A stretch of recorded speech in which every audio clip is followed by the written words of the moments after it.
Tô, pode deixar. Doutor Fábio também pode me colocar. Ah, já pôs.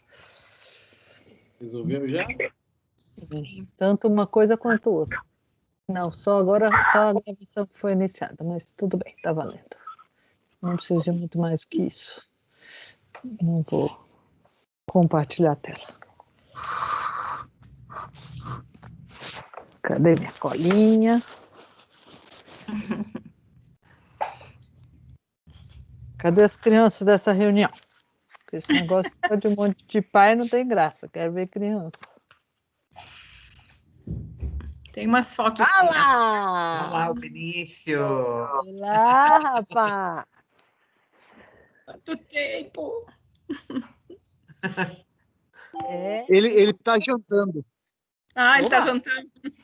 Tá certo, deixa ele. também quer.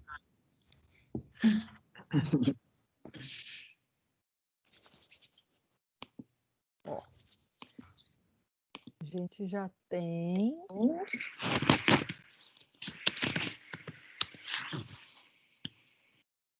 8h em ponto. e tem umas 30 pessoas na sala. Começamos ou damos 5 minutinhos? Ah, acho que Netinhos, né?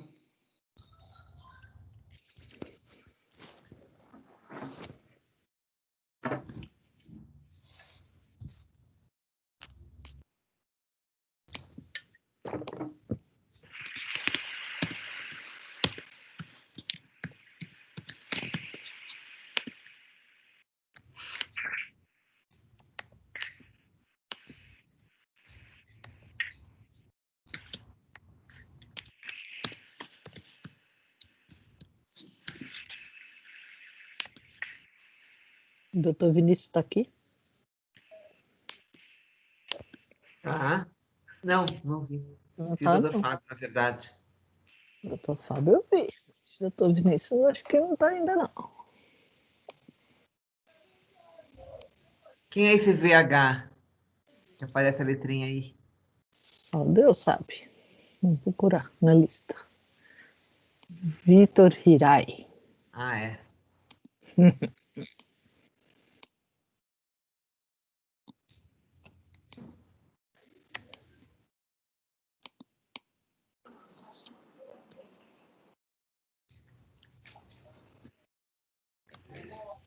fica todo mundo fechadinho, a gente não consegue nem dar um oi direito, né? É muito esquisito tudo isso. Fico vendo a foto dos Ai, meus netinhos aí. Vocês estão vendo? Já que vi um lindo? pouco É. antes de começar. Bem os netinhos aparecendo na tela. Ó, André, ó, doutor Fábio, meus 3 netinhos que estão alunos da escola estão aí, ó. Tem aí. Na Essa foto, bolinha, Tá vendo a foto dos 3? essa bolinha com 3 crianças. São 3 de 12. Desde 12. Ah, ele colocou na TV. 4 Dan. dos netos estão aí. Quem colocou na TV o Dan? O Dan. Cruz credo, nós vamos ficar enormes. Eu vou desligar a minha câmera. Só tá ouvindo ele.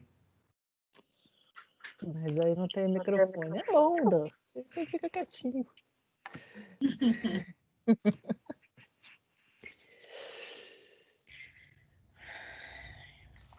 Chegou mais um montão de gente. Uhum.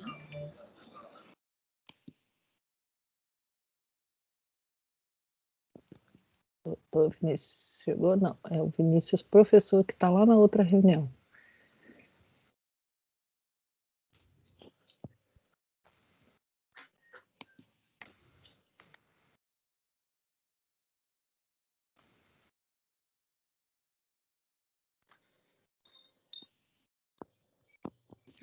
Oh, Rafinha. Oh, que saudade.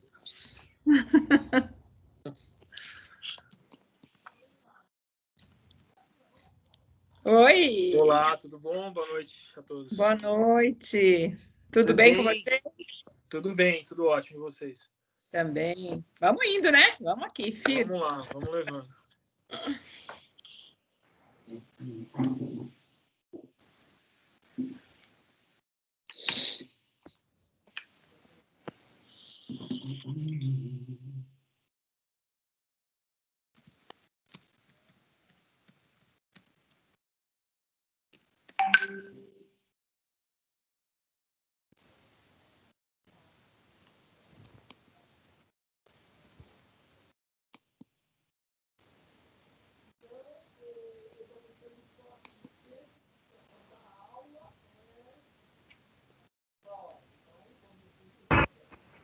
Fofinha, que bonitinha.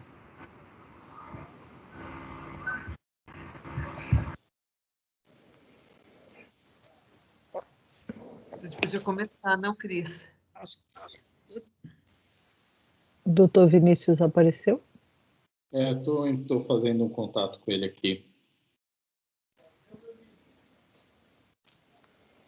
Olha, tem espinhos. Quê? Cadê? Apareceu aí. Oi?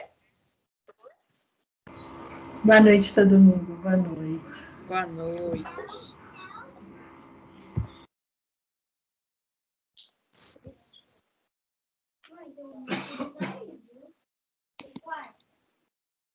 Termina de arrumar, por favor. Eu sei que não.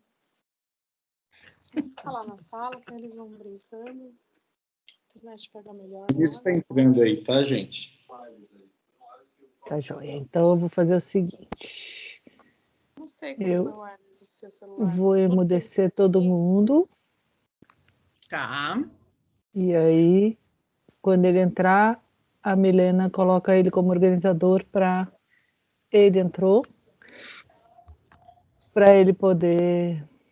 É que quem vai dividir a tela sou eu, então. Ah, então nem precisa. Já É. pode deixar ele lá Esse onde ele sei. estiver. Mas de toda forma, eu vou botar o mudo de todo mundo.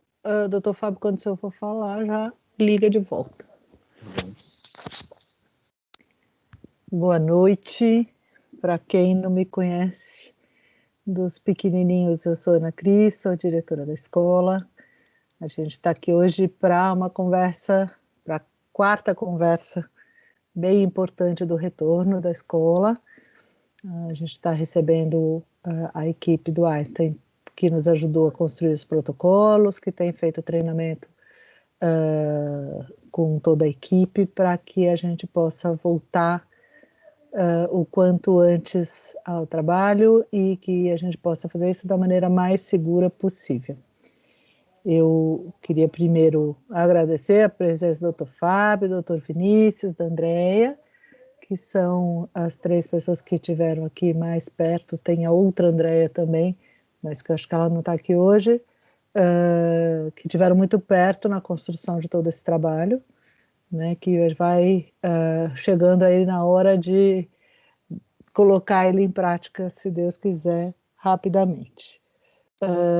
Eu queria começar dizendo que a gente devia aproveitar essa reunião de hoje muito para conversar com eles sobre as questões de protocolo de saúde, né? Porque as questões do pedagógico, do funcionamento mais cotidiano da escola, a gente vai ter os nossos tempos aí de nos encontrarmos para fazer isso. Então, as perguntas que vocês tiverem vão colocando no chat, a gente vai responder na medida do possível.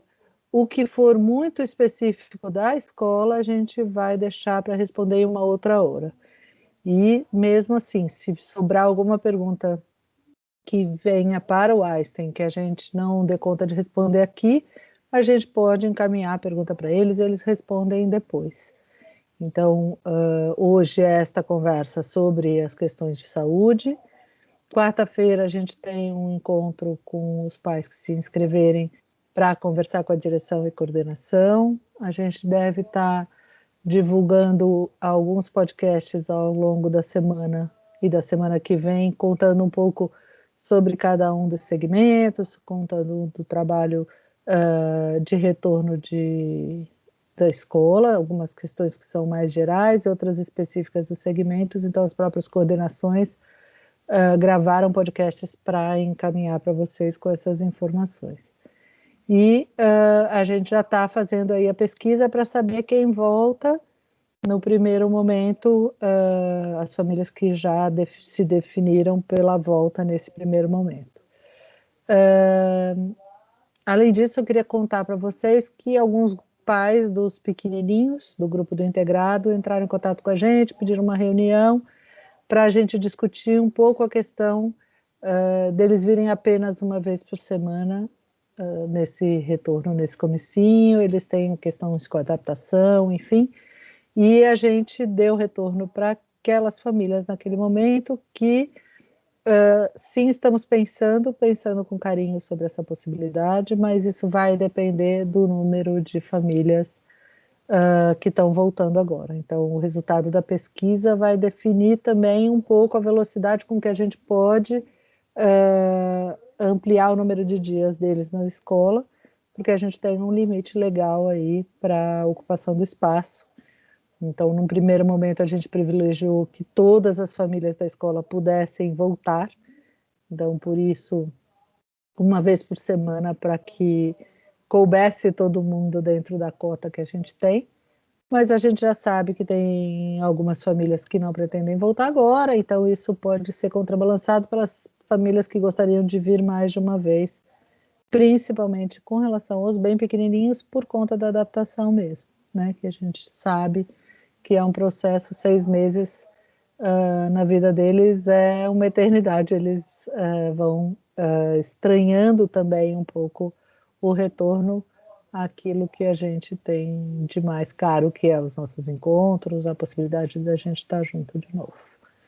Então, só repetindo, vão colocando aí no chat, eu estou aqui atenta para ajudar a responder o que for possível, e a Lu, que é também uma das nossas funcionárias mais ligadas aos chats de todas as reuniões, ela está em todas nos ajudando a organizar essas perguntas para passar para o Dr. Fábio, Dr. Vinícius e Andréia quando for o caso, ou para tentar encaminhar para que a gente responda depois, tá bom?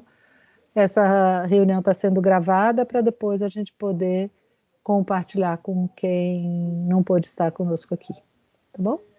Bom encontro, bom trabalho para todo mundo. Muito bem, então vamos dar início aqui. Então, inicialmente queria agradecer a oportunidade, acho que é um momento bem importante para conseguir esclarecer algumas questões. Então, aqui a gente vai dividir um pouquinho essa apresentação, o Vinícius vai trazer um pouco da parte mais técnica, né, que ele é infectologista, ele tem toda uma participação extremamente importante aqui no projeto, e eu e a Andréia, a gente vai, então, nos aproximando aqui da escola para ir estabelecendo as rotinas, os novos fluxos, e a gente que está aqui no contato mais direto com o pessoal aqui da Carandava Vida. Temos também a Andréia Matos, que faz parte do grupo, que no dia de hoje não pôde comparecer. Então, inicialmente eu vou me apresentar, vou pedir para a Andréia se apresentar, daí ela já passa para o Vinícius, que já começa a apresentação, e eu que vou dividir a tela aqui, e aí a gente vai tocando conforme já fizemos anteriormente, tá bom?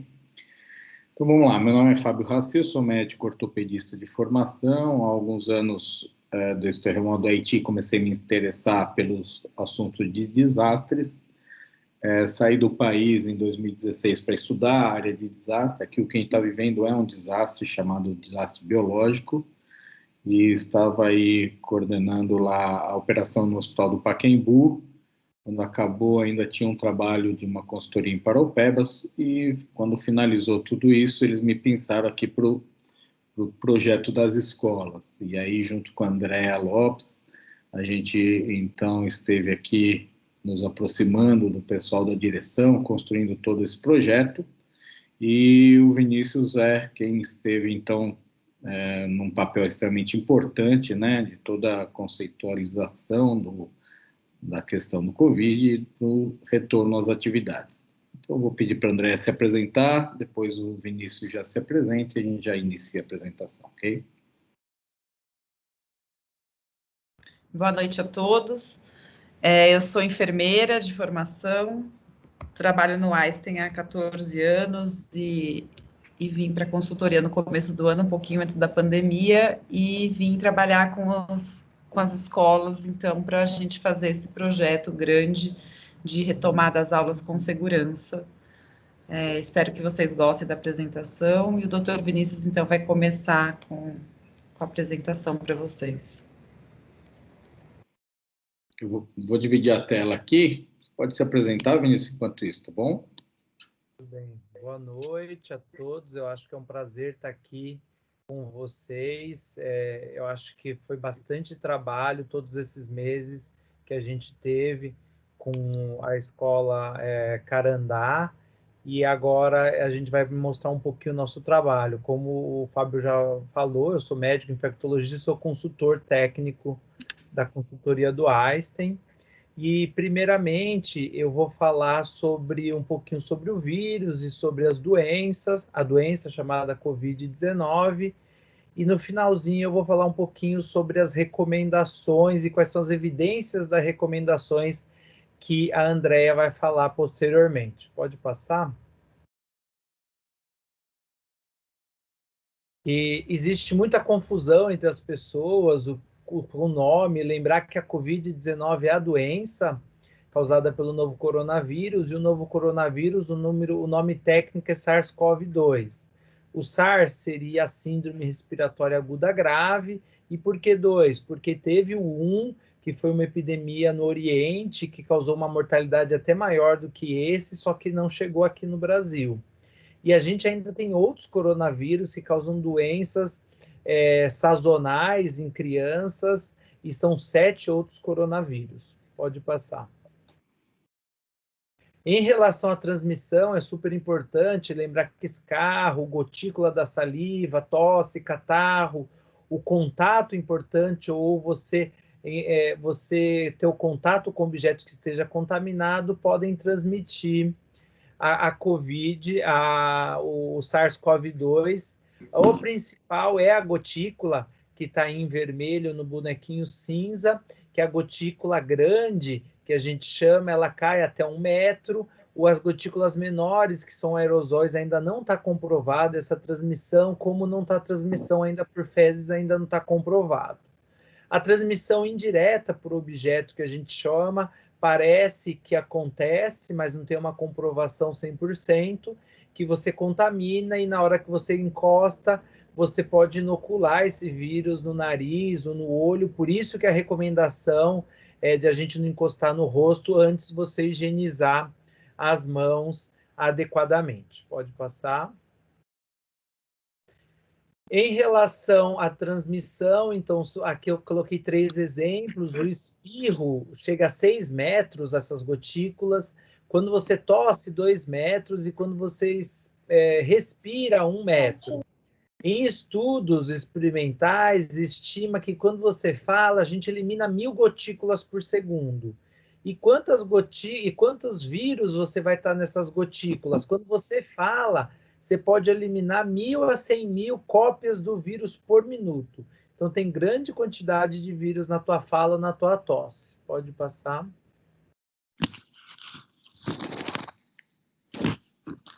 Em relação à permanência do ambiente, apesar de ser duvidoso, apesar da gente cultivar o vírus no ambiente, a gente sabe 4 a 5 dias em várias superfícies, no ar também já foi encontrado acima de 3 dias, mas o que é mais importante? Que nossos desinfectantes usados na rotina, elas inativam o vírus a 1 minuto. A André vai entrar em detalhe com isso, com todos os procedimentos de higiene que devem ser adotados de forma rigorosa pelo colégio, para a gente evitar essa possível transmissão. Pode passar. Existe muita controvérsia em relação se a criança transmite ou mais do que adulto. Existem 3 estudos aqui. Primeiro, que mostra que 50% de crianças e adultos e adolescentes sintomáticos, eles tinham cultura positiva entre 1 e o 4º dia, então eles poderiam transmitir a doença. Tem esse outro estudo que mostra que tem quantidade de vírus semelhante a uma criança com 2 dias de sintoma, com pacientes graves hospitalizados. E tem outro estudo que fez aquele exame do PCR, e a mediana que ficava positiva é 17 dias em crianças na nasofaringe e 14 dias se as crianças não tinham sintomas. Só que é claro que isso não quer dizer que ela transmite. Possivelmente, isso ocorre a transmissão até o 8º dia 10º dia, como eu vou mostrar mais para frente. Existe também bastante controvérsia se a escola é amplificador da Covid-19, da transmissão do SARS-CoV-2. Eu trouxe 2 exemplos aqui, um na Austrália, que depois que abriu as escolas em março, abriu 9 alunos e 9 funcionários em 15 escolas adquiriram Covid, e mais do que 800 pessoas foram contatos, foram monitoradas. 1/3 delas fizeram o exame e só 2 alunos ficaram infectados. Em vermelhinho, lá um no ensino médio e um no ensino fundamental, e não nenhum dos professores. E também tem essa evidência de Jerusalém, que abriu as escolas em 17 de maio, menos de 9 dias começou a ter casos. Eles tiveram também um protocolo de Israel, com checklist, higiene, máscara, distanciamento e mínima interação das classes, como o protocolo que a gente montou junto com o Carandá, só que eles tiveram 153 estudantes positivos e 25. E 43 não tinham sintomas das crianças. Mas quando eles foram ver os questionários e viram o que aconteceram, eles perceberam que 2 a 4 horas por semana as crianças tinham dança, jogavam futebol, o esporte com bola. Na sala tinha 35 a 38 alunos por classe, então não tinha um distanciamento maior do que 1,5 m, até 1,5 m. Ficou um calor de 3 dias, que foi abolido o uso de máscara durante 3 dias em Jerusalém, e além disso, estava o início da pandemia em Jerusalém, então eles abriram a escola no momento que estava aumentando o número de casos. Em relação à Covid em criança, o que a gente sabe? Isso é muito bem documentado. Quando a gente pega todos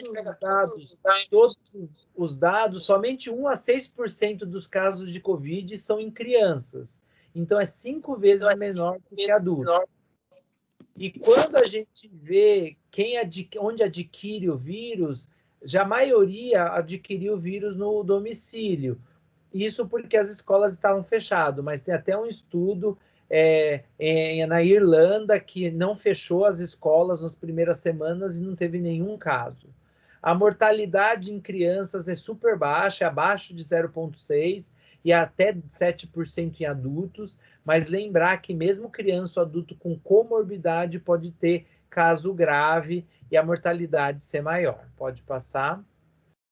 Por isso que a gente montou um protocolo bem alinhado com a evidência na literatura para alunos e adultos, que é diferente, montando os grupos de risco. Não é para entrar em detalhe aqui se é grupo de risco. O que vale a lembrar? Se tiver numa dessas categorias, se você não tiver e se tiver dúvida, isso vale a pena ser discutido com o médico da criança e com a escola. E se tiver grupo de risco, a nossa recomendação é, nesse primeiro momento, não vir na escola, como o Fábio vai falar. Em relação à história natural, então a exposição ao vírus pode ocorrer até o início dos sintomas. Esse é o período de incubação. Então, se você tiver contato com alguém, é esse 14 dias que a gente recomenda. Por isso, é o período para você desenvolver doença. Por isso que a gente orienta a afastar por 14 dias. Depois vem o período de transmissibilidade. Quanto tempo eu transmito o vírus? De 2 dias antes até 10 dias após o início dos sintomas. E isso é o período que a gente fala, se eu tiver sintoma, quantos dias eu vou ficar afastado? 10 dias. E no 5º dia começa o período crítico, que é caso grave, que você vai ter uns sintomas de gravidade que eu vou mostrar mais para frente. Em relação ao diagnóstico, em vermelho é a faixa onde você tem o exame, que é o nosso padrão de infecção ativa, que é o RT-PCR, e você tem essa faixa na curva verde. Então, você tem que coletar entre o 3º e o 5º dia de sintomas, que esse é o ideal. Se você coletar antes ou depois, a gente não pode assegurar que o exame negativo pode ser verdadeiramente negativo. Após isso, é o exame vermelho, as curvas de sorologia, IgM ou IgG que a gente fala, é doença passada é vermelho. Então, você não tem nenhuma correlação e nenhuma definição para infecção ativa e monitorar ou recomendação baseada na sorologia para as escolas. Pode passar.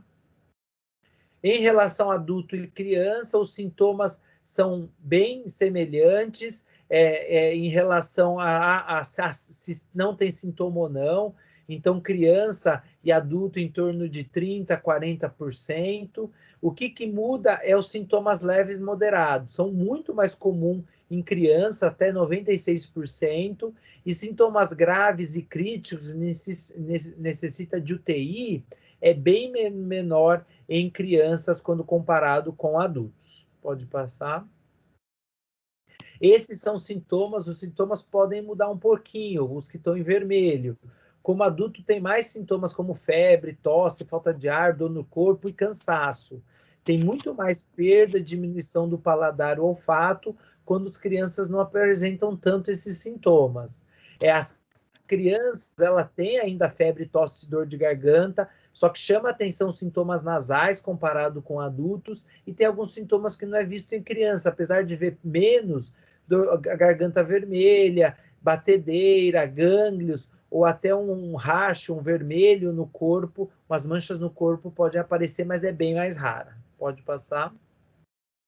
Os sintomas de alerta de gravidade são a febre alta e persistente, a tosse persistente, a dificuldade de respirar, a dor no peito, a sensação do desmaio, confusão mental ou batedeira. Então, isso que a gente recomenda imediatamente atendimento médico. Lembrar que a gente recomenda procurar o atendimento médico para fazer o diagnóstico quando você começa os sintomas e ter uma avaliação, mas depois você tem que necessitar voltar ao atendimento médico se você tiver algum desses sintomas que persistem naquele período de 5 a 10 dias. E agora eu vou falar a evidência das nossas recomendações que a Andrea vai falar mais para frente. Então, primeiro, eu já falei sobre a higienização do ambiente, que é importante, a higienização das mãos. É a medida mais eficaz para evitar qualquer transmissão de infecção, reduz a infecção respiratória em até 40%. O álcool gel é tão eficaz quanto água e sabão e requer menos tempo, 20 segundos comparado com 40 segundos, adequadamente a higienização das mãos. E é comprovado já que o álcool gel que a gente utiliza na rotina, esse que a gente utiliza, reduz a carga dos vírus no nível que você não consegue detectar nas mãos em até 30 segundos. Então, uma medida rápida que você pode fazer e eficaz para eliminar o vírus das tuas mãos. Outra medida importante é o distanciamento físico. Então, se você não tem distanciamento físico, qual é a sua taxa de infecção e transmissão? É de quase 13%. Com o distanciamento, isso cai para 2,6%. Para cada 1 metro, isso é uma queda de 10%, e para um metro a mais, reduz cada vez mais, 2 vezes, o risco de infecção e transmissão. Em relação à máscara, como eu mostrei na foto anterior, quando você tosse, espirra, você elimina as gotículas, e quando você usa a máscara, a pessoa que está infectada, ela bloqueia de 70% a 80% as gotículas. E isso reduz, se você estiver usando máscara, a tua contaminação de 2 a 6 vezes a exposição a essas gotículas infectadas, mostrando a importância da máscara. Então, se você não tiver com máscara, o teu risco de infecção e transmissão é 17%. Com máscara, isso cai para 3%, uma queda de 14%. E, por último, esse é um estudo recente que fez uma análise com laser de gotículas, quando a pessoa falava, uma pessoa sadia falando dentro de uma sala, e quando você não tinha nenhuma ventilação, tudo fechado, em vermelho, você via que demorava uma média de 5 minutos para eliminar as gotículas dentro da sala, e poderia demorar 25 minutos para eliminar todas as gotículas. Se você tinha um ar-condicionado, por exemplo, e não abria a janela e as portas, você demorava, em média, 1,5 minutos, mas poderia chegar a quase 15 minutos para eliminar todas as gotículas. E isso é importante, você usar ar-condicionado, porém, você abrir a janela e as portas antes, por 10 a 15 minutos, o que acontece? Menos do que 30 segundos você tem para eliminar quase todas as gotículas dentro desse ambiente. Então, era isso que eu tinha aqui para falar. Agora eu passo a palavra para o Dr. Fábio, para ele falar todo o desenvolvimento desse protocolo que ocorreu junto com o Escola Carandá. Obrigado. Obrigado, Vinícius. Bom, continuando então, gente, é importante a gente conceitualizar o que é um protocolo, né? Então, é importante saber que nós trabalhamos com vários protocolos, então, o que vem a ser esse protocolo? Ele, basicamente, ele vai ser um documento, um instrumento que a gente busca padronizar as condutas e os processos. Então, ele vai diminuir o quanto varia uma conduta da outra perante a situação que a gente vive, melhorando e garantindo a segurança dos processos que a gente está desenvolvendo. Ele vai garantir também as melhores práticas, baseadas sempre em evidência científica. Então, assim, todo o protocolo que se faz, ele é baseado na literatura médica que a gente tem à disposição. Então, a gente busca fontes desde a Organização Pan-Americana da Saúde e Mundial da Saúde, a gente usa fontes como o CDC, que é o Center for Disease Control, que é dos Estados Unidos, que é um grande centro para doenças infecciosas, mas a gente tem que sempre nos respaldar ao que diz a literatura nacional, então sempre se baseando também nas normas e critérios que a Anvisa nos preconiza, assim como o que a nossa instituição vem desenvolvendo ao longo desse tempo. Então, a partir do momento que a gente buscou na literatura toda essa informação, cabe a gente, num próximo passo, num total de 6, né, a gente elaborar esse protocolo baseado nessas evidências científicas. Então, o objetivo é que a gente defina como atingir as recomendações que nós estamos preconizando. E claro que um protocolo ele vai ser a base de tudo, mas de qualquer forma a gente tem que adaptar ou customizar ele à realidade que a gente está cuidando. Então, a realidade da Escola Carandá, aplicando ela dentro do contexto em questão. O terceiro passo ele vai ser basicamente a validação desse protocolo, onde a gente vai se basear ou buscar a opinião da equipe técnica e de quem está na linha de frente. Então, baseado nessas informações, a gente vai ajustando e na verdade, buscar essas pessoas para auxiliar, compor e elaborar o protocolo vai garantir também a sua maior adesão, porque as próprias pessoas acabam se sentindo parte da elaboração dele. E feito ele, então, elaborado, validado, uma coisa importante é realizar o treinamento das equipes com esse protocolo. Então, tem todo um conceito ali de como, quando, onde, quem, que a gente vai ter que aplicar e definir dentro de cada um deles quem são as pessoas que estão envolvidas com o processo, para que elas possam ser identificadas e, a partir de então, treinadas, né? Um outro passo fundamental é a questão da divulgação, onde a gente tem que definir com qual canal, né, a gente pretende atingir o nosso público-alvo, levando a ele o conteúdo do protocolo elaborado. E como último passo, a gente vai ter toda a questão do monitoramento. E isso é uma coisa extremamente importante, porque o monitoramento ele vai ser basicamente o segmento, o acompanhamento que nós vamos fazer após a instalação e colocação na prática de todos esses protocolos. Então, através de indicadores que vão sendo coletados e digamos, acumulados para serem analisados, eles vão nos dar a informação necessária para saber se o protocolo está sendo cumprido ou não, ou se ele está funcionando ou não, para que a gente possa, então, durante essa fase de acompanhamento, realizar eventuais ajustes que sejam necessários. Então, é extremamente importante que esse protocolo seja monitorado de uma forma plena, para que a gente consiga chegar nas conclusões de como ele está sendo utilizado e a funcionalidade dele. Bom, Agora, falando um pouco do projeto em si, eu acho que tem alguns conceitos que são extremamente fundamentais para que todos compreendam como tudo isso está sendo elaborado. Então, claro, de acordo com o desenvolvimento, né, e a busca na literatura pelas informações, que a gente chega na conclusão que a escola é um ambiente seguro.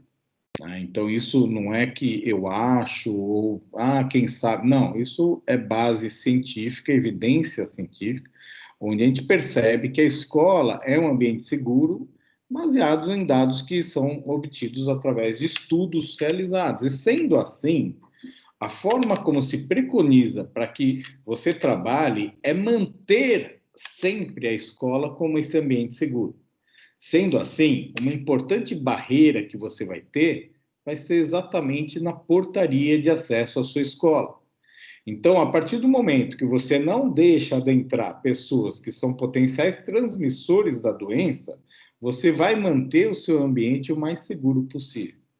Sendo assim, nós dividimos assim a população que tende a entrar na escola em 3, na verdade 4 grupos assim definidos. Então, nós vamos ter o grupo A, chamado grupo de risco, que a gente vai no próximo slide contextualizar um pouco mais claramente. A gente tem que esse grupo de risco são pessoas que não são transmissoras da doença, porém, caso elas entrem em contato com o vírus, elas têm uma chance de desenvolver uma forma mais grave da doença maior. Então, num primeiro momento, onde a gente está fazendo essa retomada gradual, inicial, as pessoas que são parte do grupo de risco, a recomendação que nós damos é que, neste momento, não vão até a escola. Isso, a gente pretende que isso venha a ocorrer, que ela possa ir à escola, mas num momento onde a gente tiver a certeza que os protocolos, todas as metodologias de trabalho estejam feitas com o melhor do resultado possível para ser atingido, de forma que essas pessoas existam sob o menor risco possível. Então, neste primeiro momento, esse grupo não deve adentrar a escola. Os transmissores da doença, eles vão ser quem? Claro, uma pessoa que apresentou contato com o vírus e manifestou já de uma vez sintomas, essa pessoa que tem um sintoma claro, ela não deve ir à escola, porque ela vai estar levando claramente o vírus adentro da escola. Uma outra pessoa que é um potencial transmissor é aquele que teve contato com alguém que adquiriu ou então tem uma suspeita de ter adquirido o vírus. Então, essa pessoa que teve contato com alguém que está suspeito ou confirmado com o coronavírus, essa pessoa é sugerida, não, digamos assim, obrigatoriamente não deve ir à escola. Por quê? Porque existe o que nós chamamos de corresponsabilidade das pessoas que participam desse processo.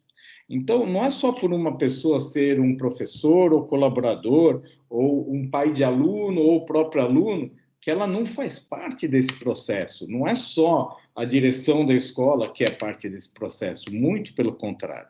O processo, ele é realizado com toda a comunidade escolar. Então, as pessoas têm que ter a sua consciência que, a partir do momento que apresenta algum sintoma, ela não deve ir à escola. Ou, se alguém que mora com ela está apresentando algum sintoma, ela também não deve ir à escola.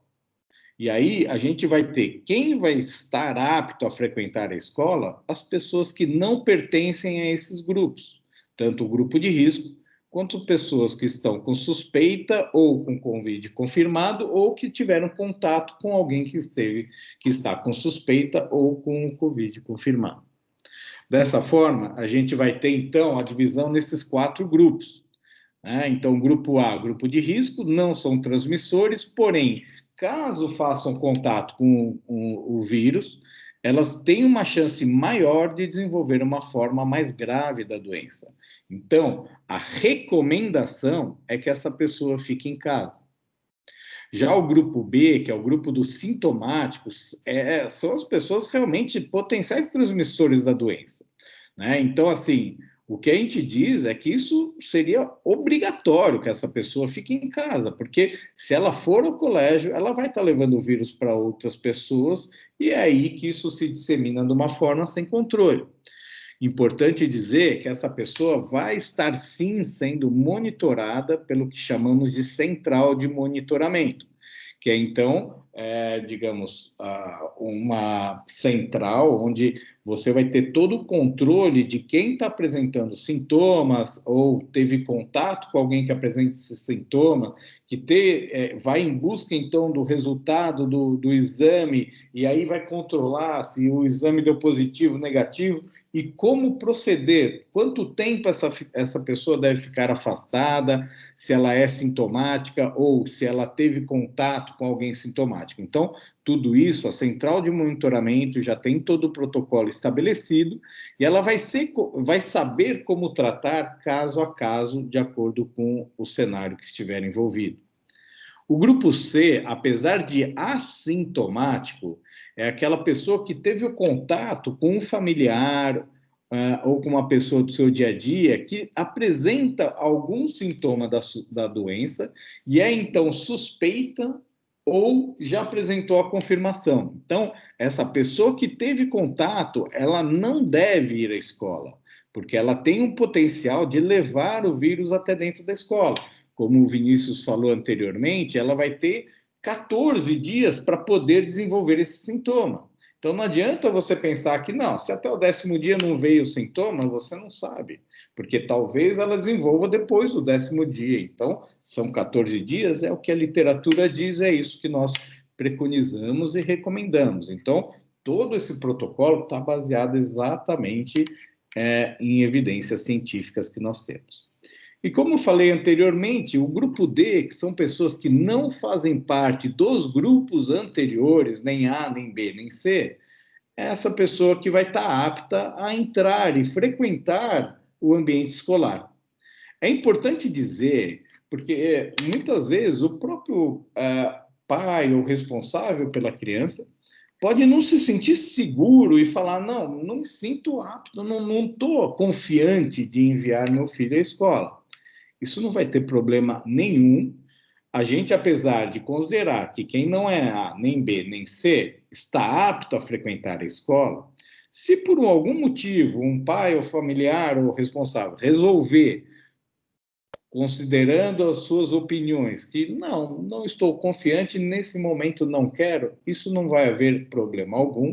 Essa criança vai dar continuidade ao estudo, ao acompanhamento online, porém vai perder a oportunidade de participar das atividades in loco na escola e o convívio escolar, e tudo aquilo que a gente sabe que é importante para o próprio desenvolvimento neuropsicomotor e intelectual próprio da criança. Então, a orientação que nós damos aos pertencentes ao grupo D é que podem ir e vão à escola.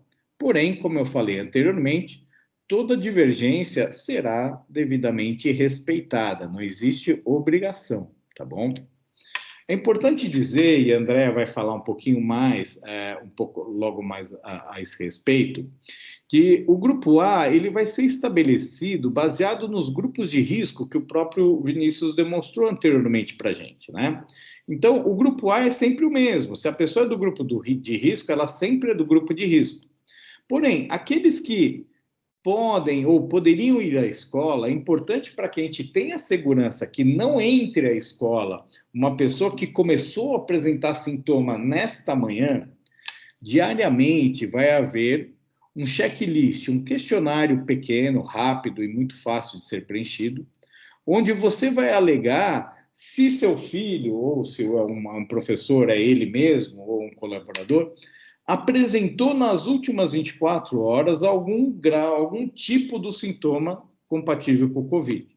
Ou então, se ele teve contato nas últimas 24 horas com alguém suspeito ou confirmado com Covid. Esse questionário vai ser extremamente importante de ser respondido diariamente, porque ele vai nos garantir o segmento e a segurança interna da escola. É exatamente nesse ponto que nós falamos da corresponsabilidade, onde é uma responsabilidade compartilhada por todos. Então, a partir do momento que você está apresentando uma coriza, uma dor de cabeça, um mal-estar, na dúvida, é muito melhor que essa pessoa permaneça em sua casa e comunique à escola, olha, não estou bem, eu não vou porque preencheu o questionário e ela não está assintomática nas últimas 24 horas e meu filho não vai à escola.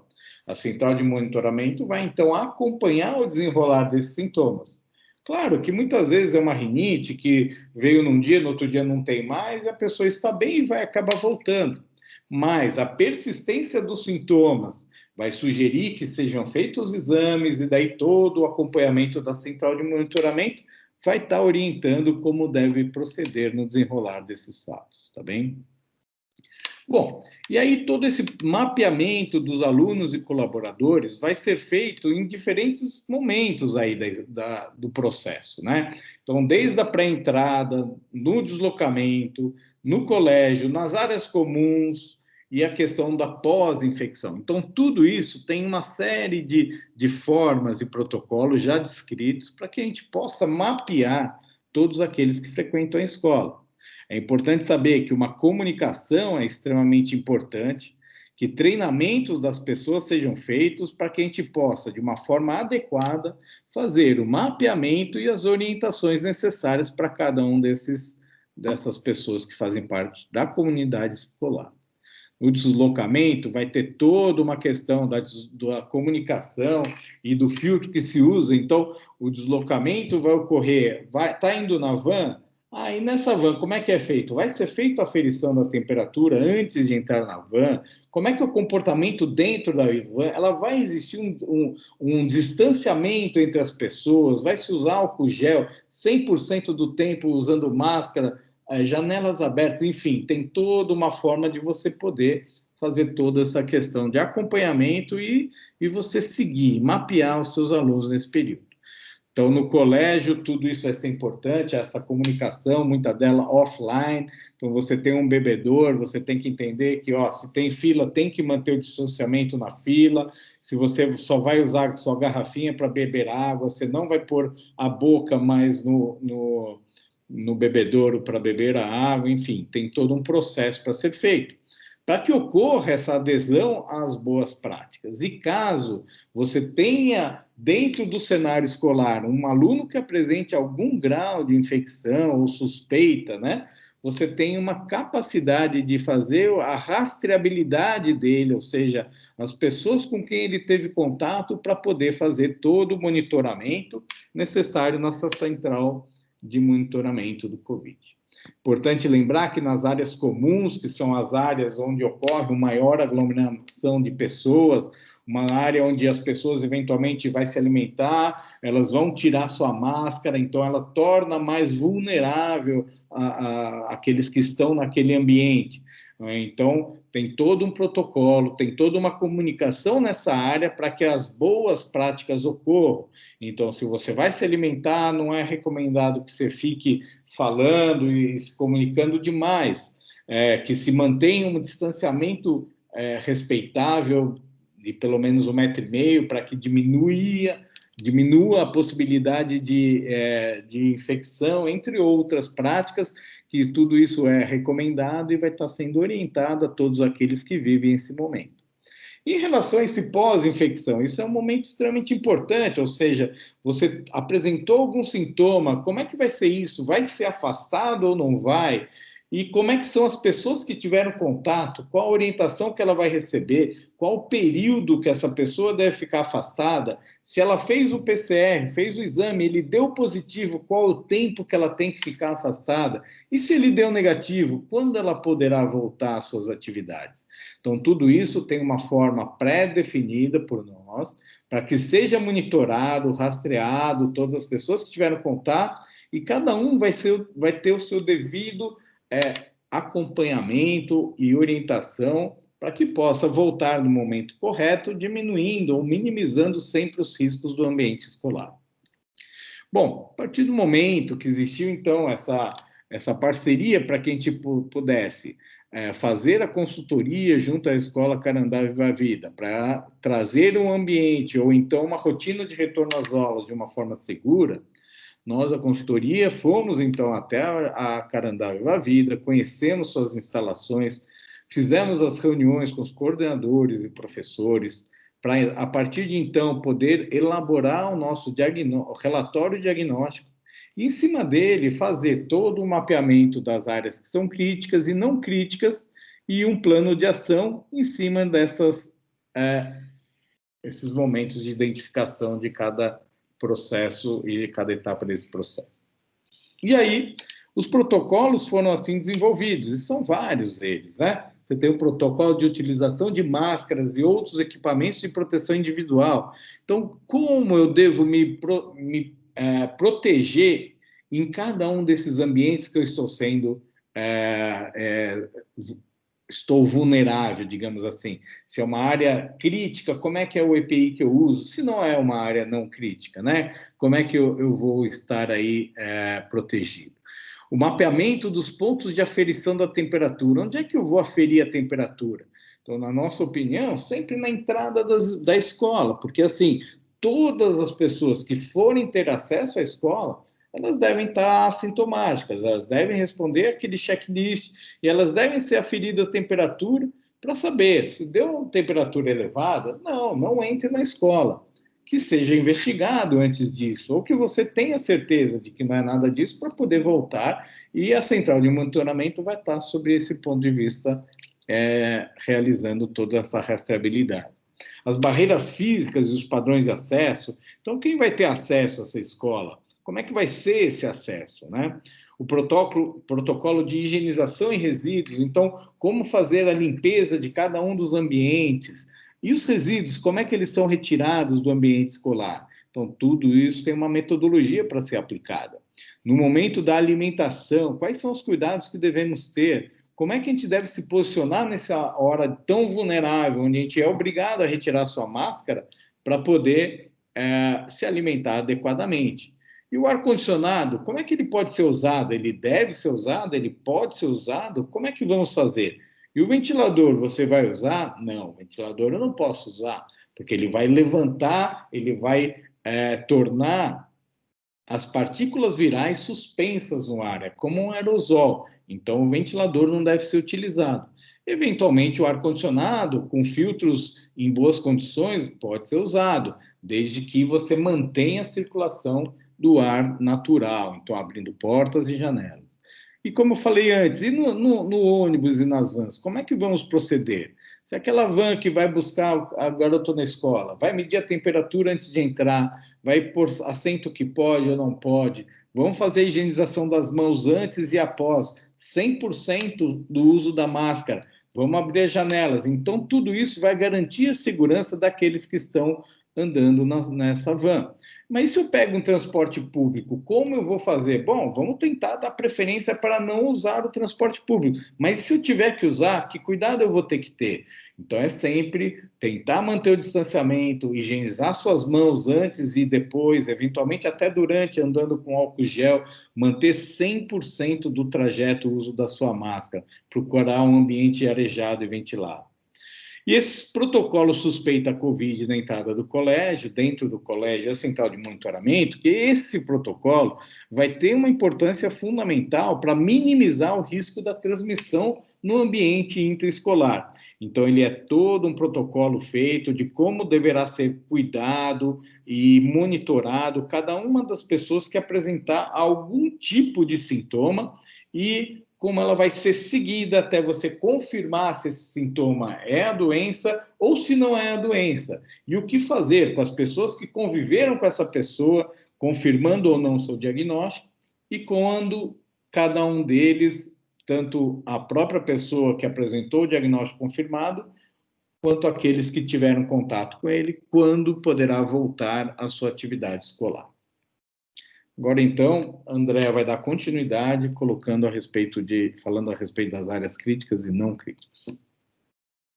Doutor Fábio, deixa só eu trazer uma pergunta sobre se a criança convive em casa com pessoas do grupo de risco, é recomendado que ela não vá para a escola neste primeiro momento? Uma criança de 2 anos e meio. Olha, a criança em si, ela não é do grupo de risco, certo? Ela não é uma criança, estamos falando da criança que está frequentando a escola. Esta criança não é do grupo de risco. Ela vai estar vivendo no ambiente escolar, que a princípio é um ambiente seguro, certo? Então, assim, mantendo todos os protocolos e normas que estamos submetidos ali, ela vai estar também sendo uma criança que vai estar sob segurança. Então, assim, não existe porquê eu falar, não, essa criança é um risco para a família. Não, não é o caso, né? Então, assim, mantendo todos os cuidados, ela pode ir para a escola. O que talvez quem tenha que tomar cuidado é a pessoa que é do grupo de risco. Então, essa pessoa talvez tenha que procurar se distanciar, mas não só da criança, de todas as pessoas que ela convive no seu ambiente de casa. Então, ela vai usar a sua máscara 100% do tempo, porque ela é do grupo de risco, não é a criança que é do grupo de risco. Então, essa pessoa vai ter que higienizar suas mãos com muita frequência. Essa pessoa vai ter que buscar o distanciamento. Então, é aquele mantra que nós repetimos com muita clareza, que é distanciamento, higienização das mãos e uso de máscara, que são os principais. E, na medida do possível, ambiente arejado, tá bom? Não sei se eu respondi. Mais uma, de respeito a como fica o caso de funcionários que utilizam transporte coletivo para chegar à escola. O funcionário vai fazer o mesmo procedimento que é realizado. Não existe evidência científica que a troca de roupa vai trazer um benefício maior, porém, a gente traz recomendações, e por um consenso da própria direção da Carandá, está sendo orientado a troca, pelo menos, da camisa daquele funcionário que convive diretamente com as crianças menores, tá? E no ambiente ali, dentro da salinha de aula, onde elas estão muito ali no chão, então vai ser retirado o seu calçado, as crianças vão ficar de meia, assim como os funcionários, ou então com um calçado que só fique ali dentro do ambiente escolar. Tá bem? Respondido? Acho que sim. Acho que sim. Vamos lá, Andréa.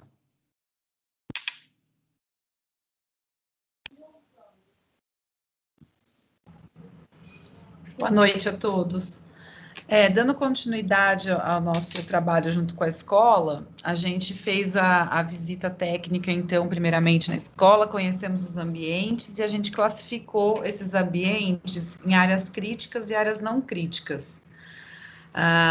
No seguinte critério, né? As áreas críticas são aquelas onde existe a possibilidade e momentos de aglomeração de pessoas, ou que existam muitos equipamentos de uso compartilhado por várias pessoas. Também um ambiente que possa ter dificuldade de troca de renovação de ar, então onde haja pouca ventilação natural. E que também não seja possível estar realizando ou mantendo um distanciamento de pelo menos 1,5 m entre as pessoas que ocupam aquela área. As áreas não críticas são aquelas que a gente entende que tem baixíssimo risco de aglomeração de pessoas, que tem uma boa ventilação natural e que possibilite, então, esse distanciamento mínimo entre as pessoas dentro do colégio.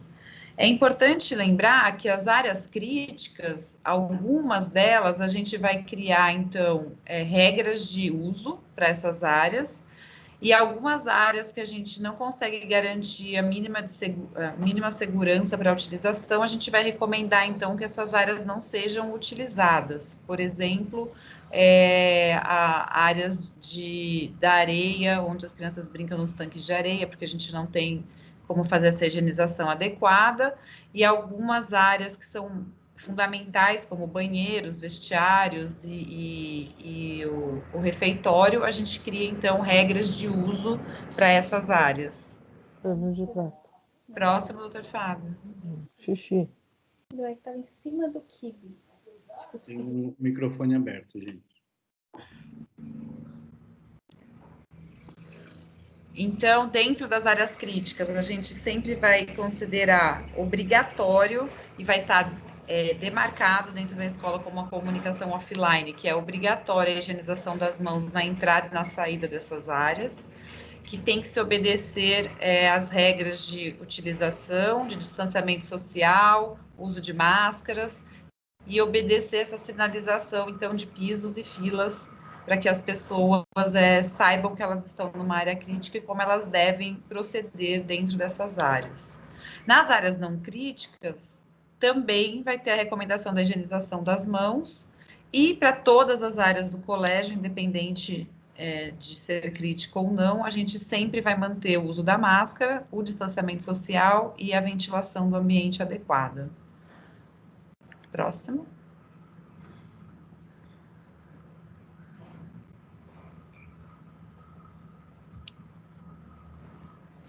Já passei, faz um tempinho, não passou aí? Não, agora sim. Então, voltando aos nossos pilares, né, para a gente diminuir o risco de contaminação, e a primeira delas é a mais importante, principalmente para o grupo de alunos menores do infantil, é a higienização das mãos. Então, a utilização do álcool em gel ou água e sabão, sempre que as mãos estiverem sujas, antes de entrar ou sair das áreas críticas, então a entrada das salas de aulas, refeitórios e todas as áreas, antes de se alimentar, antes de colocar e retirar a máscara facial, antes de tocar olhos, nariz e boca, após utilizar o banheiro, antes e após a utilização de materiais e equipamentos compartilhados. Acho importante dizer aqui que essa é a medida mais segura com as crianças pequenas, porque a gente vai ter uma dificuldade de manter os outros dois pilares, né, com essas crianças. A higienização das mãos tem que se tornar um hábito e a gente tem que ensinar as crianças a fazer essa higienização corretamente e passar a ser uma rotina diária das crianças. Próximo. O outro pilar é o distanciamento social, onde a gente sempre tenta diminuir a aglomeração, manter esse distanciamento mínimo de 1,5 m, e isso deve ocorrer em todas as áreas do colégio. A utilização das máscaras e os outros EPIs, que é uma questão muito comentada, né, por conta das crianças pequenas. Então, a gente sabe que essas máscaras, elas atuam como barreiras físicas, diminuem muito a dispersão das gotículas, né, pela fala, pela tosse, pelo espirro no ar, e é uma medida muito protetiva. Porém, as máscaras, elas, nas crianças até 2 anos, não são recomendado o uso. Então, essas crianças, elas têm um risco grande de ter problemas por não terem ainda todo o sistema respiratório devidamente já desenvolvido e pode ter algum risco de sufocamento para essas crianças. Então, elas não devem utilizar. As crianças entre 2 e 5 anos, a gente vai sempre incentivar o uso, porque as crianças estão inseridas no mundo, né, na sociedade, elas veem as pessoas usando máscara e a gente vai incentivar, então, ela a usar. Então, ela tem que levar a máscara para a escola, chegar, entrar, e aí elas vão estar sendo supervisionadas e orientadas quanto a isso. Porém, a gente sabe que essa faixa etária, ela não vai permanecer o tempo todo de máscara e nem de uma maneira correta, né? Igualmente as crianças de 6, 7 anos, né? Até essa faixa etária é mais complicado fazer com que elas permaneçam o tempo todo de máscara. Porém, as crianças, elas vão se adaptando e elas vão entendendo essa necessidade. Mas não vai ser o nosso principal guia, né, para a gente manter esse baixo risco de contaminação. O que a gente faz com essas crianças? A gente intensifica muito a higienização dos ambientes e dos materiais que a gente utiliza com elas, mantém essas crianças em bolhas, né, então a gente mantém elas sempre num grupo fixo, para a gente ter uma rastreabilidade delas, e a gente intensifica, então, a higienização das mãos. As crianças de 6 a 11 anos vai ser muito recomendado e supervisionado constantemente, e acima de 12 anos a criança já tem uma maturidade, já entende o porquê desse uso e tem condições para manter o uso adequado, então vai ser já obrigatório a partir dessa faixa etária. A formação de clusters ou bolhas, né, que a gente chama, é para garantir exatamente isso, que a gente tenha uma quantidade limitada de alunos e de pessoas nessas bolhas, e a gente consegue, então, diminuir a transmissão dentro do colégio, e que também, se tiver algum caso positivo dentro desses grupos, a gente consegue manter essa rastreabilidade e conseguir acompanhar todas essas pessoas. Então, sim, se acontece de ter um caso positivo em um desses grupos, a gente vai deixar todas essas pessoas em isolamento e vai estar monitorando essas pessoas periodicamente para saber se a pessoa está com sintomas, se não está, se fez teste, até a poder retornar esse grupo de volta para o colégio. Então, aqui, para finalizar, o nosso pilar, né, de tudo que a gente bolou para o projeto da retomada das aulas com segurança, é sempre esse checklist diário, que tem que ser preenchido por todos que vão para a escola, para ter uma corresponsabilidade, para assegurar que está indo para a escola quem está apto e está sem sintomas, né, com baixo risco de ser um transmissor. E na portaria, a gente vai continuar com a aferição de temperatura, questionamento de sintomas para visitantes e terceiros, e lá dentro, a gente vai ter, então, a tenda COVID para atender alguma pessoa que comece a ter sintomas dentro do colégio, e tem um fluxo, né, todo estabelecido para esses casos, e a central de monitoramento que, então, vai fazer o acompanhamento, tanto da pessoa que está sintomático, como aquele assintomático, e todos os contactantes dessas pessoas, para a gente garantir, então, que a gente tenha uma rastreabilidade e um controle desses casos dentro do colégio. Acho que agora, Fábio. Agora tem algumas perguntas que já tinham sido monitoradas aí, né? E a gente, então, fez algumas perguntas que são mais frequentes para que a gente possa responder e fique bem gravado aí para vocês.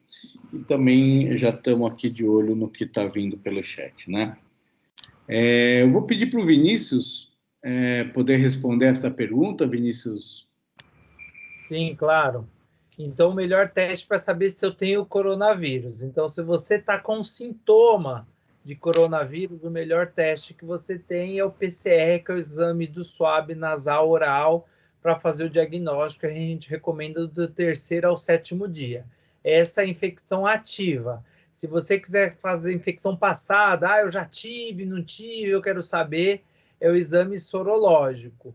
Sempre eu recomendo você fazer um quimioiluminescência, que é um exame de sangue, não aquele teste do dedo, que é melhor atualmente num laboratório bem recomendado. Ele tem vários problemas, mas é atualmente o melhor exame que a gente tem. Eu acho que é importante a gente citar que esses exames da sorologia, né, principalmente esses testes rápidos, eles têm uns resultados que não correspondem à realidade, isso já é sabido, tem evidência científica a respeito, então eles têm muitos resultados falsos positivos ou falsos até negativos, né? Então, muitas vezes as pessoas, eu vou fazer o teste, deu negativo, não sei, é porque realmente não é o gold standard, né? Não é o que você tem de melhor para identificar. Então, como o Dr. Vinícius falou, isso é uma coisa que é muito importante que seja gravado e guardado por todos vocês a partir do início dos sintomas. Então, começou o sintoma hoje é dia 1, certo? Então, você vai contar do 3º ao 7º dia de sintoma como o seu período melhor para que você faça o exame que vai dar mais correto possível. E o melhor exame para dar certeza da atividade da doença vai ser o RT-PCR, como o Vinícius falou, aquele swab que você tira um cotonete, passa tanto no nariz quanto na orofaringe, e ele vai, então, para ser feito toda a investigação. Agora, é fundamental entender que o período correto, adequado da coleta vai ser entre o 3º e o 7º dia.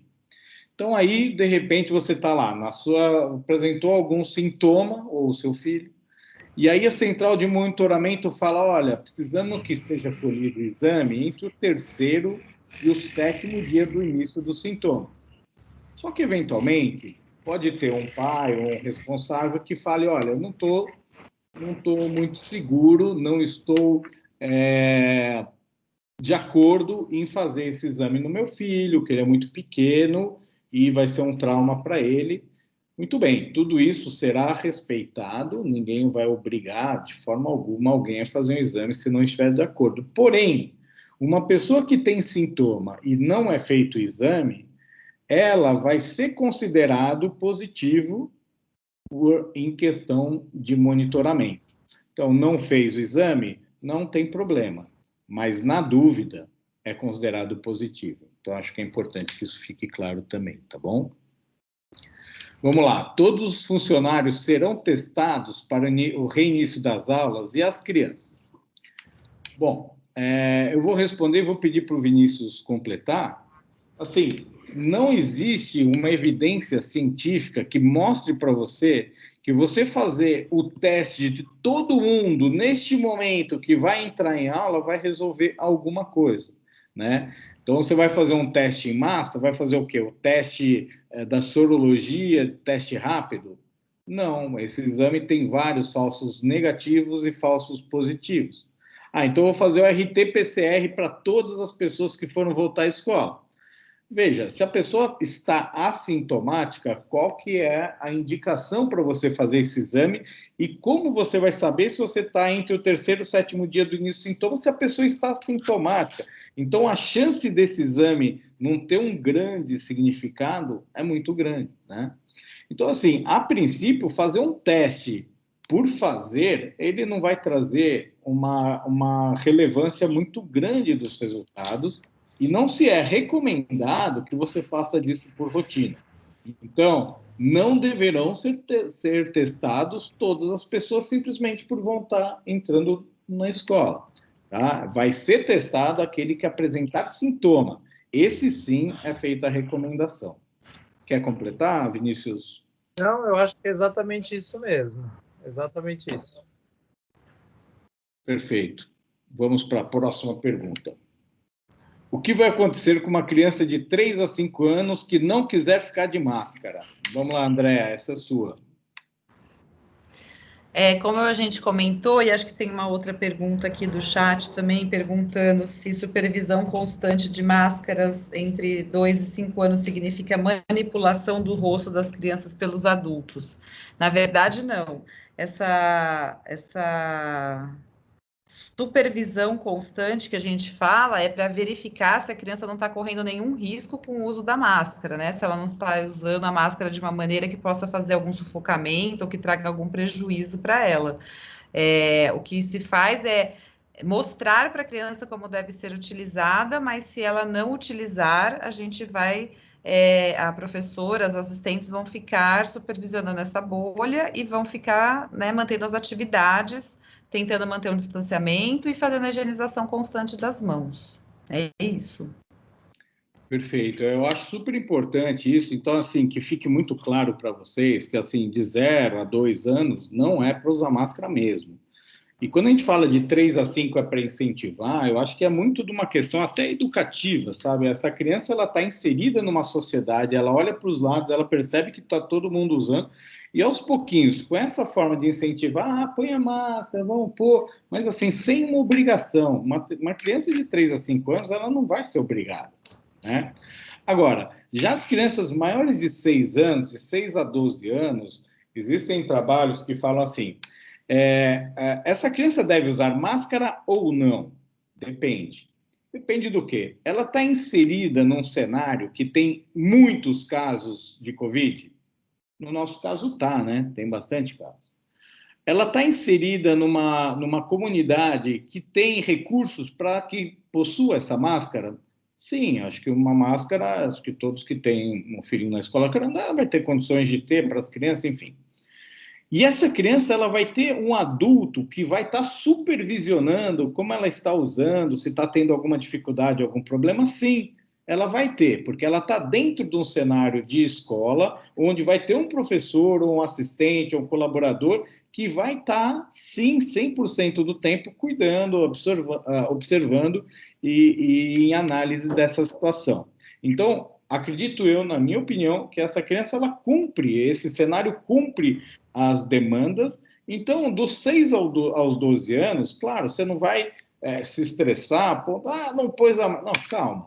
Porém, mais do que simplesmente incentivado, como é de 3 a 5 anos, de 6 anos a 12, vai ser, de certa forma, até, não, vamos usar a máscara, estamos todos de máscara, eu de máscara aqui. Então, para realmente as crianças tenham e criem esse hábito que é extremamente importante nesse momento que vivemos.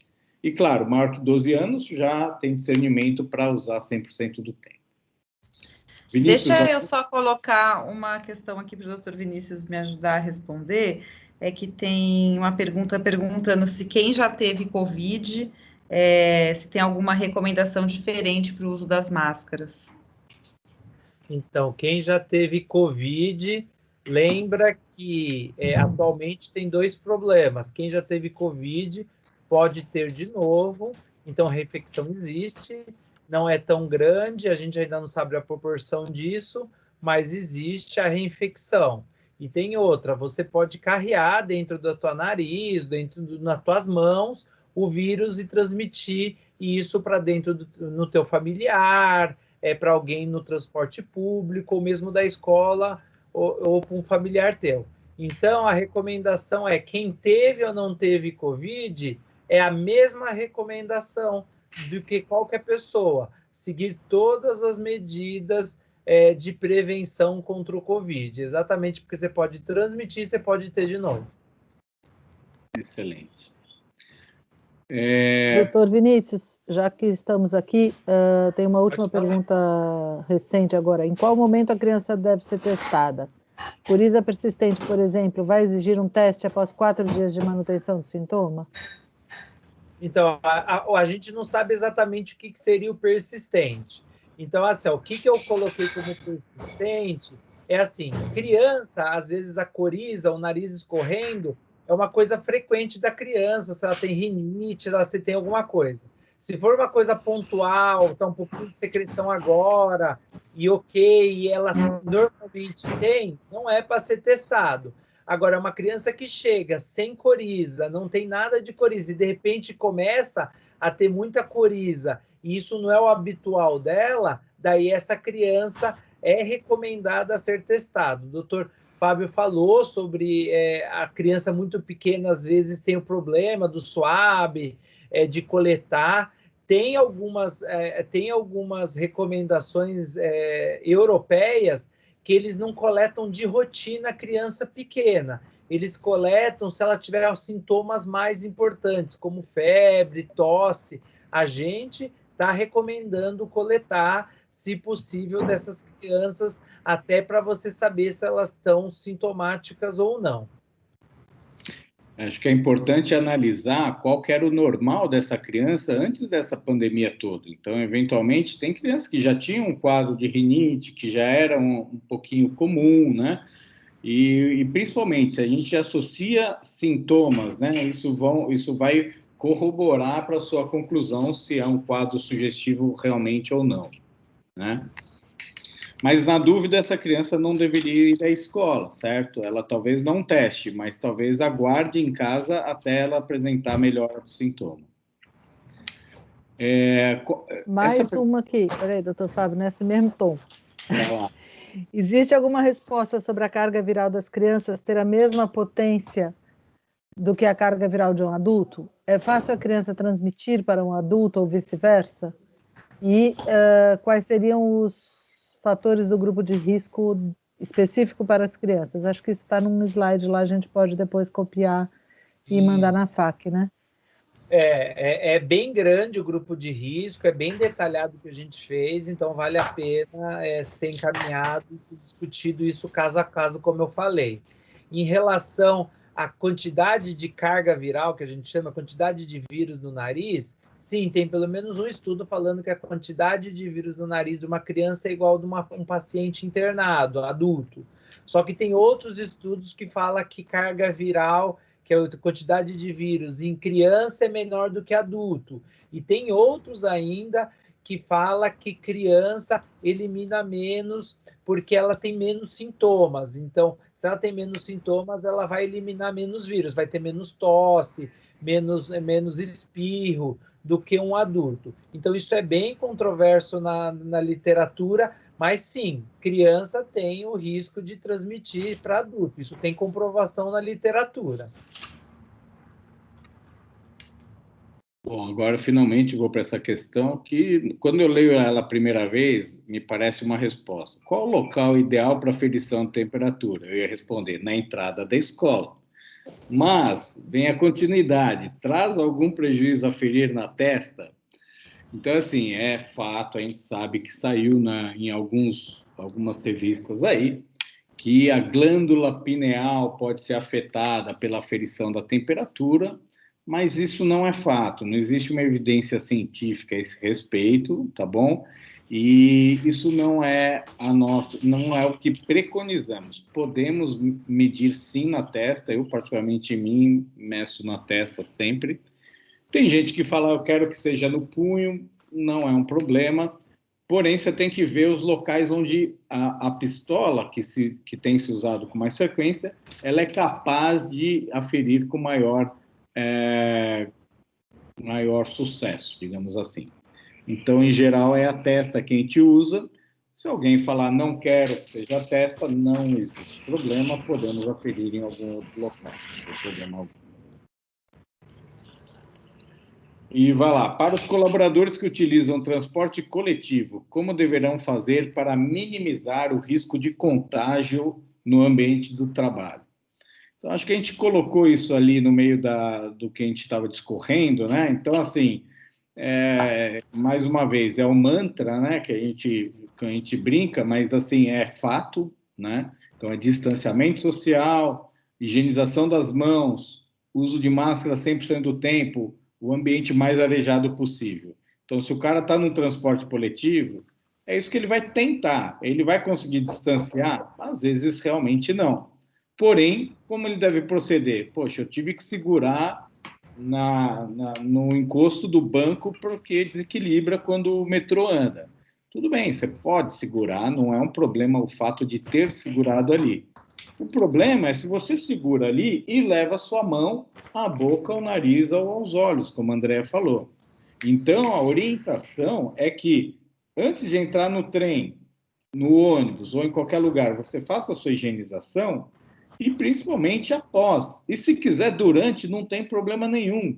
Esse hábito de higienizar suas mãos é extremamente saudável.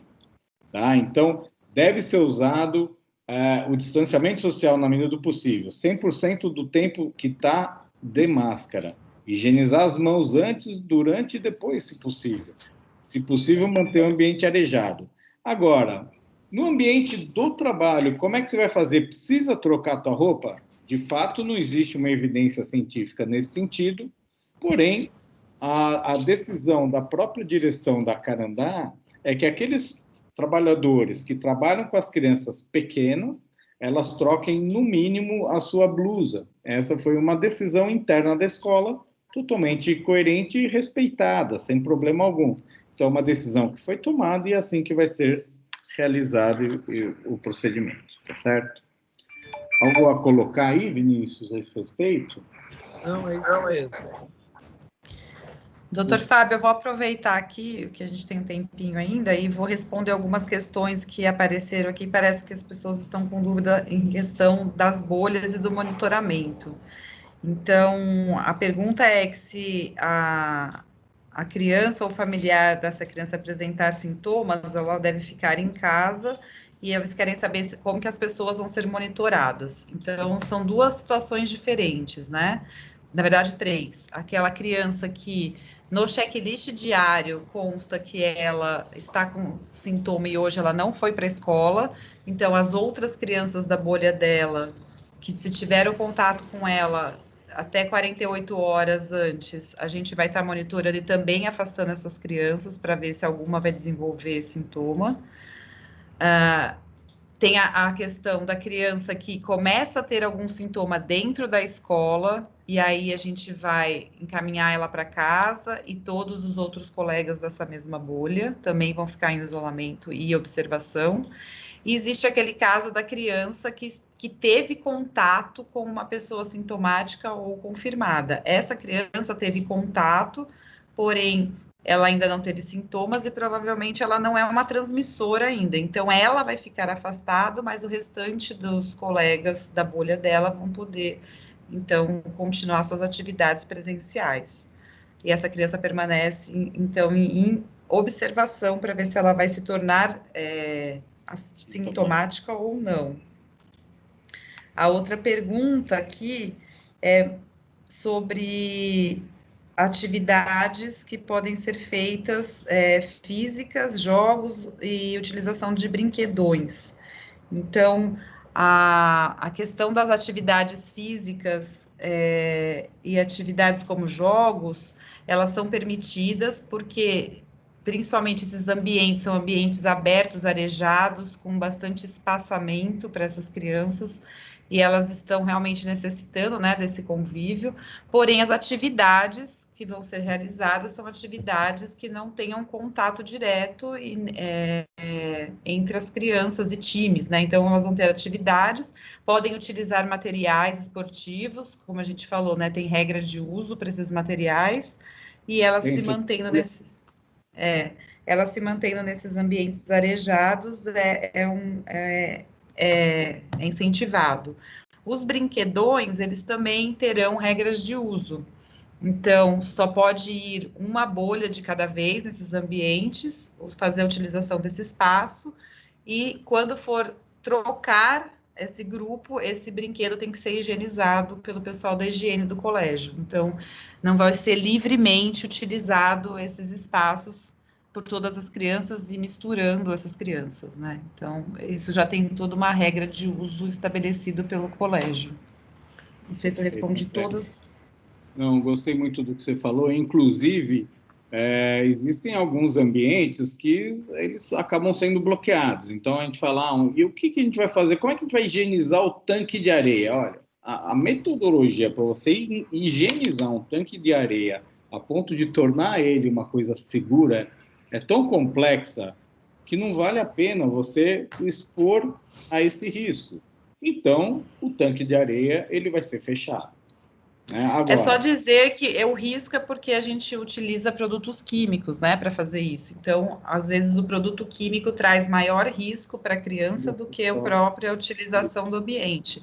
Isso vale também para os tapetes sanitizantes, né, que no início da pandemia ficou muito em evidência o uso dele, e a gente realmente tem estudos que a gente viu que não traz nenhum benefício para a diminuição de contaminação, porém, para as crianças pequenas, que utilizam o chão e que podem levar as coisas à boca, pode acontecer algum acidente onde ela vá inalar ou até ingerir esse produto que é tóxico. Então, a gente prefere não ter esse uso perto das crianças pequenas. Então, a gente combinou com o colégio que nesses ambientes onde as crianças utilizam o chão, eles vão estar retirando os sapatos antes de entrar e vão estar intensificando a higienização desses ambientes. Andréa, tem uma pergunta de como a gente vai higienizar o brinquedão. Tem um de madeira lá de fora, né?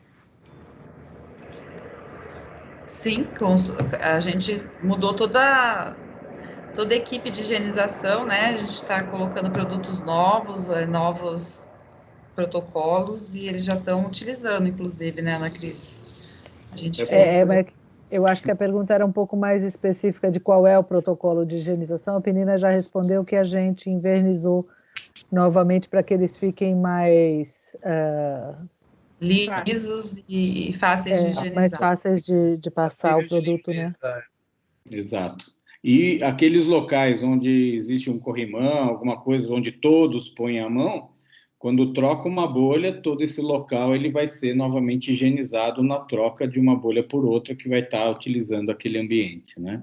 Então, tem toda uma rotina protocolada de como proceder. Eu queria só fazer um comentário, né, que eu gosto dessas palavras aqui, que eu acho que é importante para todos, né, que estão nesse momento de retorno, né.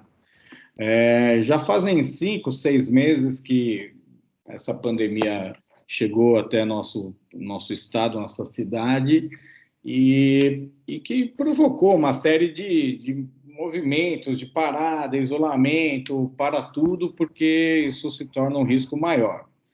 E, claro, isso teve que ser feito, foi necessário, o tempo foi passando, e a gente vê que as estatísticas começam a cair, né? E com esse cenário, a retomada acaba sendo uma necessidade dentro do contexto que a gente está vivendo.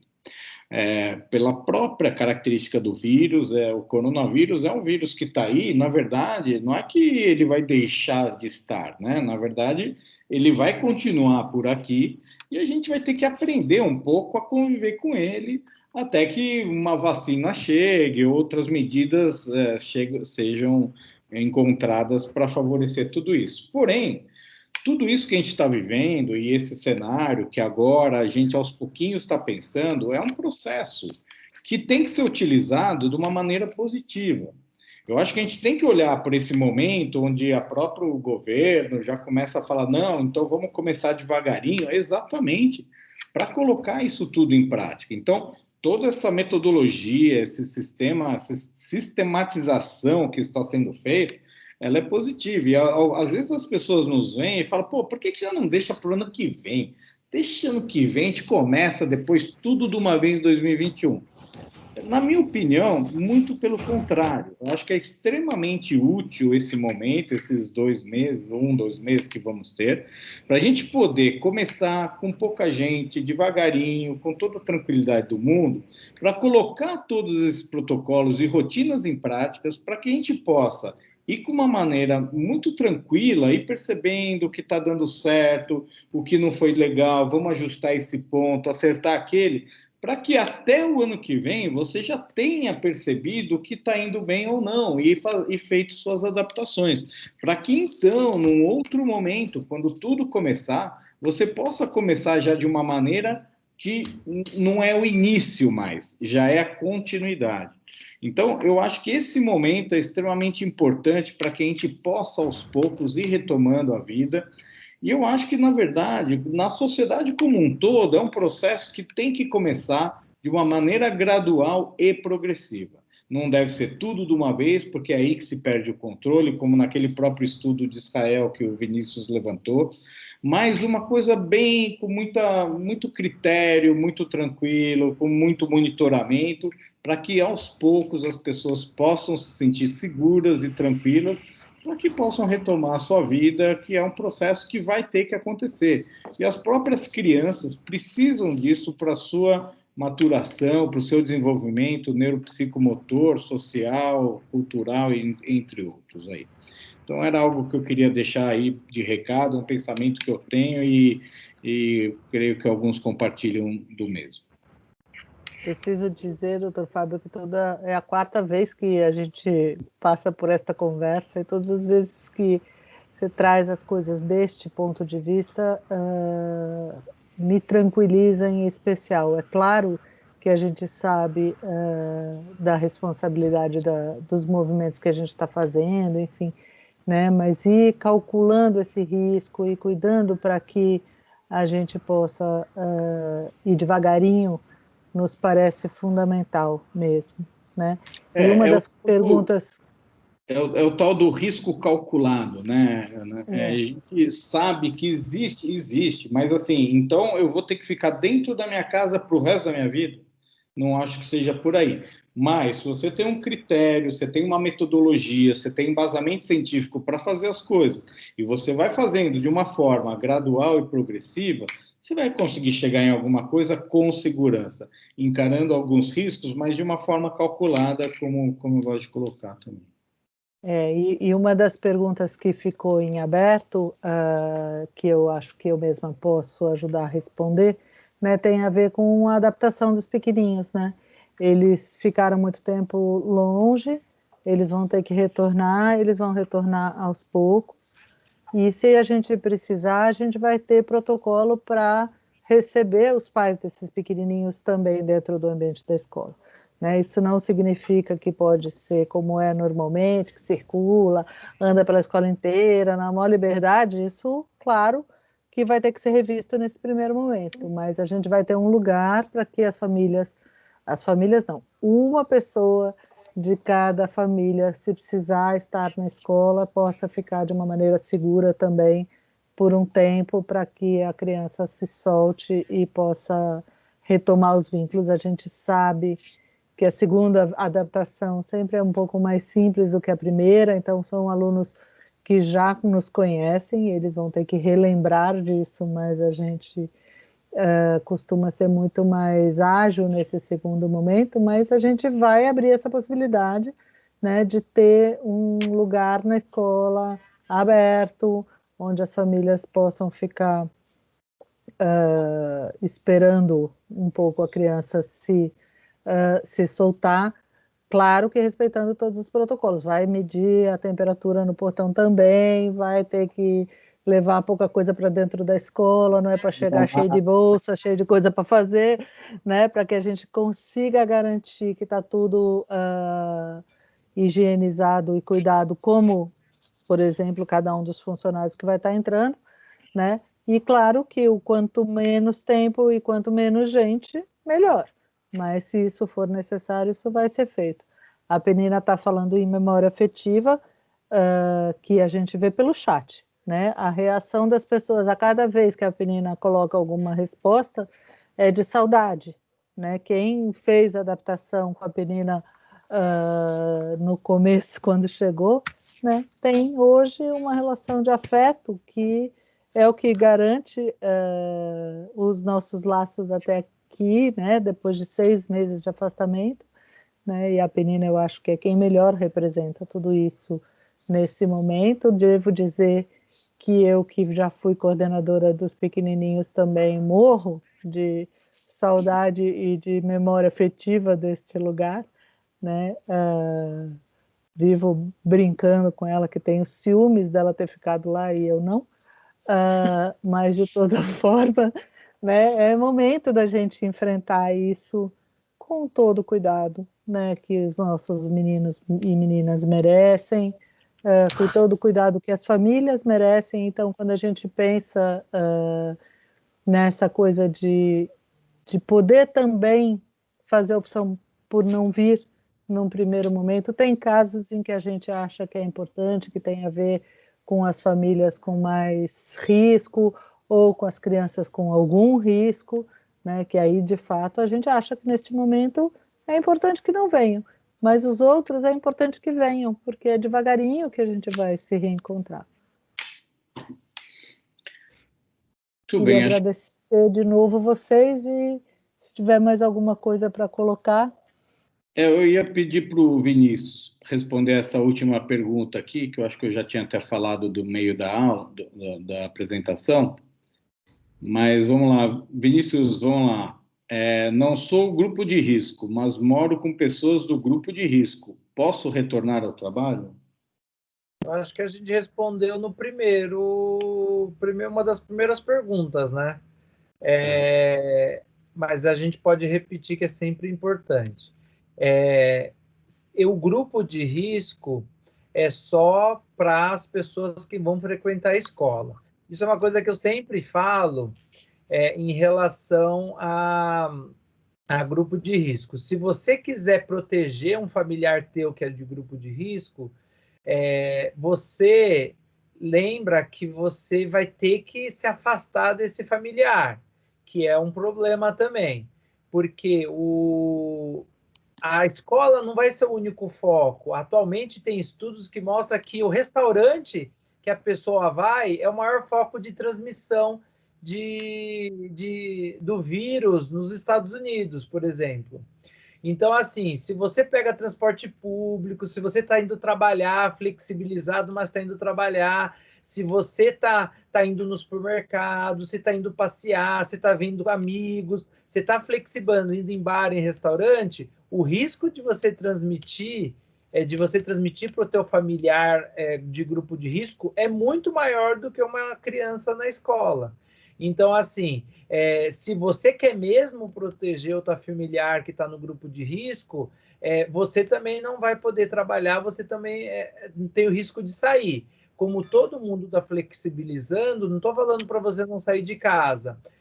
Se você tiver opção, óbvio, ajude essa pessoa do grupo de risco, mas deixa ele num lugar separado, tenha pouco contato e todas as recomendações. E todo mundo que for sair de casa, que eu acho que tem que começar mesmo, sair de casa e flexibilizar, tem que sair com cuidado, seguindo todas aquelas recomendações que a gente falou.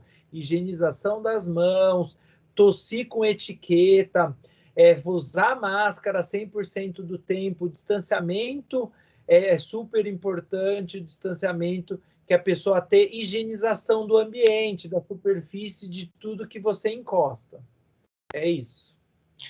O importante é lembrar que a pessoa que pertence ao grupo de risco, ela é uma grande responsável para se cuidar, né? Então, ela tem que estar usando a máscara, se distanciando, se higienizando suas mãos, procurando um ambiente isolado, arejado.